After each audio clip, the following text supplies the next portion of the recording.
Chegou a hora de falarmos das superfamílias de receptores. Fica nessa aula que esse conteúdo é muito importante para você entender farmacologia.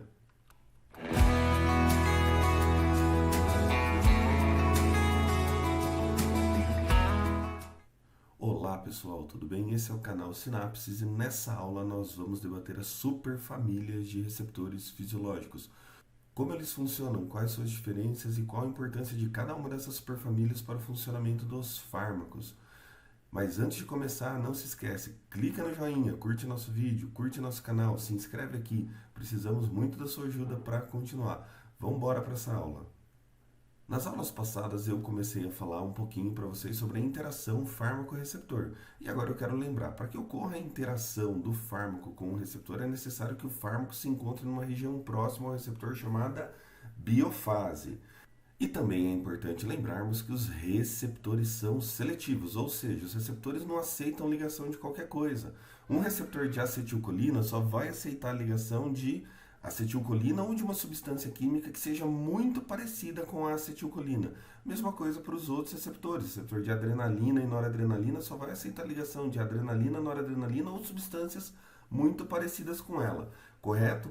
Mas tem uma questão também. Se você aumentar muito a dose de um determinado agonista, pode ser que ele perca a seletividade e acabe se ligando em outros receptores parecidos. Exemplos, um fármaco dopaminérgico, que tem uma estrutura química semelhante à adrenalina e à noradrenalina, pode exercer efeitos em receptores de adrenalina e noradrenalina se tiver em dose muito alta. Deu para entender? Bom, sabendo disso, vamos apresentar as superfamílias de receptores para vocês. E as quatro famílias de receptores são os receptores ionotrópicos ou ligados aos canais iônicos, os receptores metabotrópicos, também conhecidos como acoplados à proteína G, os receptores com atividade tirosina quinase e os receptores acoplados aos fatores de transcrição do DNA. Vamos conhecer um pouquinho de cada uma dessas famílias? A primeira família que nós vamos falar são os receptores ligados aos canais iônicos, também conhecido como receptores ionotrópicos. E antes de mostrar essa família para vocês, eu quero que vocês vejam esse vídeo aqui e tenham a noção do que eu quero dizer. Olha só, esse vídeo mostra a superfície de uma membrana plasmática.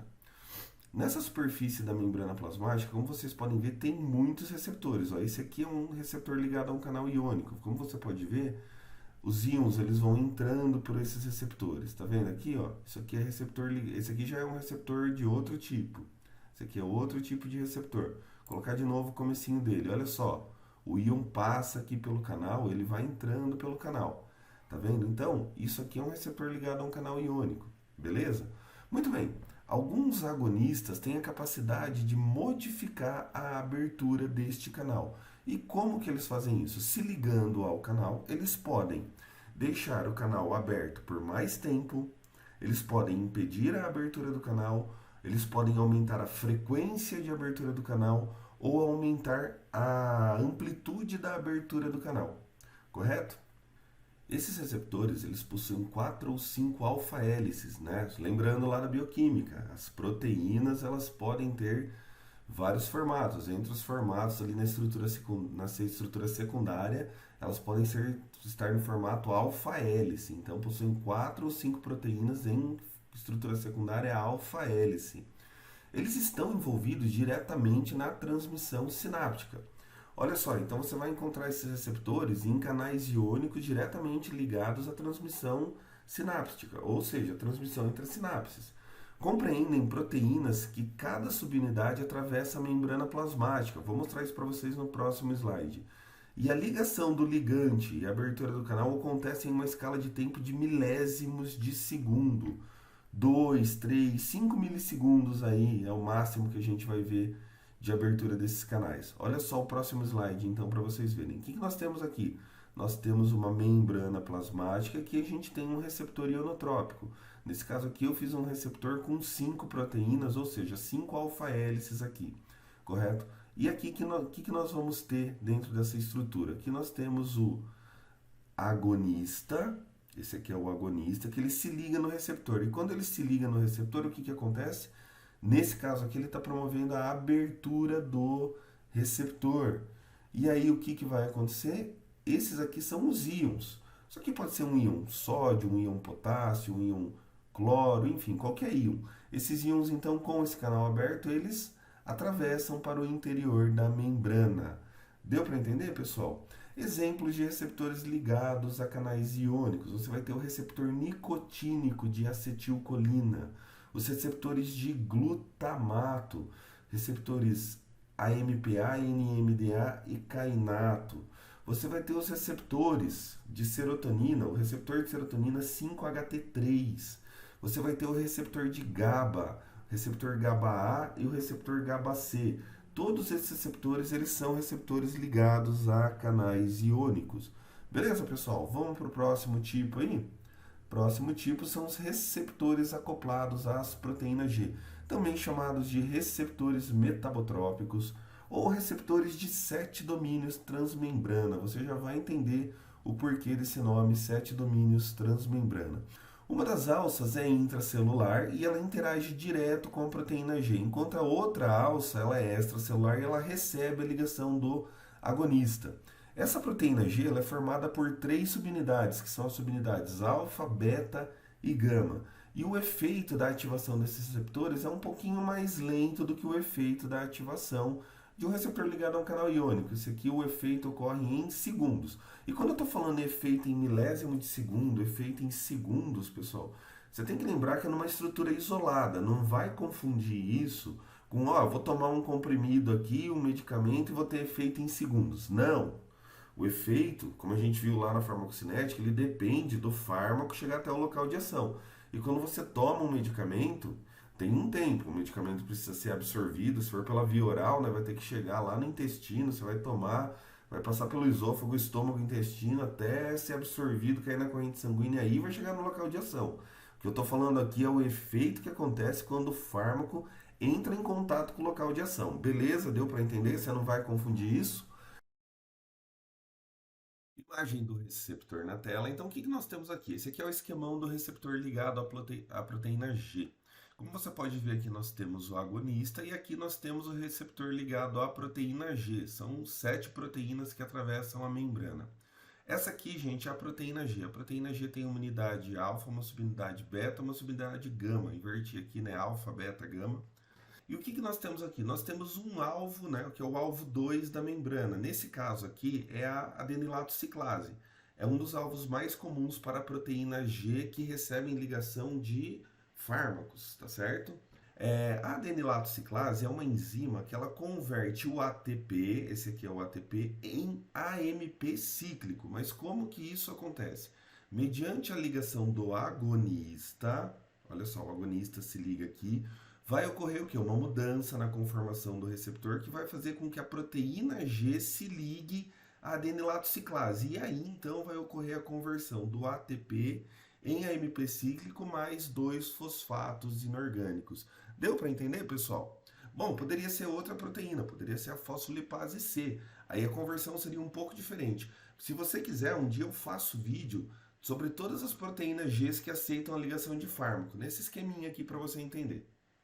Nós temos vários tipos de proteína G, nós temos as proteínas GS, que são excitatórias, são aquelas que aumentam a atividade da adenilato ciclase. Tem a proteína GI, que é inibitória, que é aquela que inibe a atividade da adenilato ciclase. Então, nesse caso é o seguinte, a adenilato ciclase está funcionando, ela está convertendo ATP em AMP cíclico o tempo todo, e quando o agonista se liga, ele inibe a atividade da adenilato ciclase. Temos as proteínas GQ, né, e GO, que eu não coloquei aqui no GO, né, elas ativam a fosfolipase C, que é uma outra enzima. Uma vez que essas enzimas elas são ativadas, ocorre então a formação daquilo que nós chamamos de segundo mensageiro. Quem são os principais segundos mensageiros? O AMP cíclico, o trifosfato de inositol, o diacilglicerol e o cálcio intracelular. Você viu ali o AMP cíclico, ele é um dos segundos mensageiros. Existem outros que nos próximos vídeos eu vou mostrar melhor para vocês. Se eu mostrar tudo agora vai ficar tudo muito confuso, então eu prefiro que você entenda um do que você tentar entender todo de uma vez e não entender nada. Além dos receptores acoplados à proteína G e dos receptores ligados a canais iônicos, nós também temos os receptores com atividade enzimática, né? Atividade tirosina quinase. Muito bem, esses receptores aqui, eles geralmente são dímeros. Eles estão como que eles estão na membrana, né? Eles estão ali geralmente em dois na membrana e toda vez que o agonista se liga, eles mudam a conformação dele. E eles têm uma região intracelular, deixa eu colocar a imagem que eu acho que vai ficar melhor do que ficar lendo o texto, né? Eles têm aqui uma região, eles têm uma região extracelular e uma região intracelular. Quando o agonista se liga, eles mudam a conformação deles, né? E aí vai ocorrer fosforilação das áreas internas do receptor, certo? Toda vez então que isso acontecer, vai ocorrer a fosforilação da área interna do receptor. E geralmente a transdução do sinal aí vai envolver várias enzimas intracelulares por várias vias diferentes que vão levar à alteração da transcrição gênica lá no núcleo. Eu já vou mostrar isso para vocês como que funciona. Para isso, eu disse para vocês que existem várias vias, né? Tem a via RAS-RAF, que atua nas proteínas ativadas por mitógenos, né? Por exemplo, como a MAP-quinase, né? A via JAK-STAT, que é ativada por citocinas, e a via serina-treonina. Olha só, vou mostrar para vocês aqui, né, um receptor, um conjunto de receptores tirosina-quinase que atua pela via JAK-STAT, tá bom? Fiz um modelo resumido, pessoal. Se você for no livro, você vai ver que o negócio é bem mais complexo. Mas vamos lá então, para você entender aqui, nós temos aqui os dois receptores, né? E nós temos o agonista em vermelho e os receptores aqui. Muito bem, o que nós temos aqui? Quando o agonista se liga no receptor, ocorre uma mudança na conformação deles, eles se aproximam. E como resultado disso, ocorre então a fosforilação das proteínas JAK. Isso vai gerar a fosforilação das proteínas STAT intracelulares. E aí, a partir da fosforilação dessas proteínas STAT, nós vamos ter a mudança de uma cascata, a ativação de uma cascata de enzimas que vai levar então, aqui a transcrição gênica no núcleo. Transcrição gênica envolve, então, aumento da síntese de RNA mensageiro. Esse RNA mensageiro vai no ribossomo, aumento da síntese de proteínas. Lembra disso, tá bom? Por isso, pessoal, o efeito dos fármacos que atuam nesses receptores, eles podem demorar horas para acontecer. Porque é uma coisa muito mais complexa do que apenas a ativação do receptor de membrana, que é o que acontece nos receptores anteriores. Belezinha? Deu para entender? Muito bem, nós temos outro tipo de receptor que funciona quase do mesmo jeito, que são os receptores acoplados a fatores da transcrição do DNA. Nesse caso aqui, pessoal, esses receptores eles estão dentro da célula. Então, para isso, o agonista ele tem que atravessar a membrana celular, ele vai se ligar a um receptor no citoplasma, ou ele vai ter que atravessar a membrana do núcleo, certo? Para daí então ativar a transcrição gênica. Esses receptores aqui, para vocês terem uma ideia, correspondem a apenas 10% dos receptores de fármacos.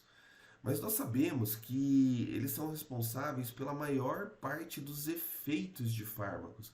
Aproximadamente 60% de todos os efeitos, se você pegar todos os efeitos que os fármacos causam, 60% são causados por esses receptores.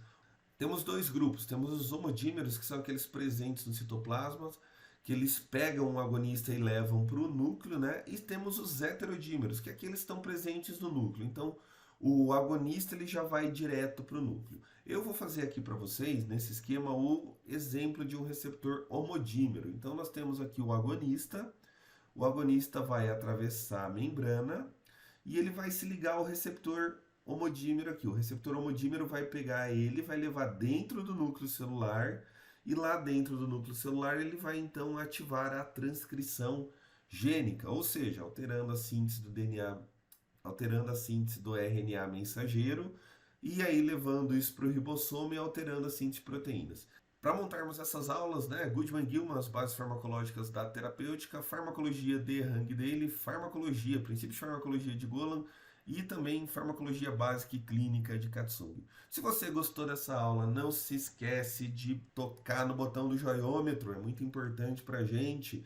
E também não se esquece de compartilhar esse conteúdo com seus colegas, porque seus colegas precisam aprender farmacologia e o canal Sinapses é uma ferramenta que pode ajudá-los. Se inscreve no nosso canal, é a contrapartida que eu peço para vocês aí, para ajudar a manter nesse projeto. Obrigado, valeu, até o próximo.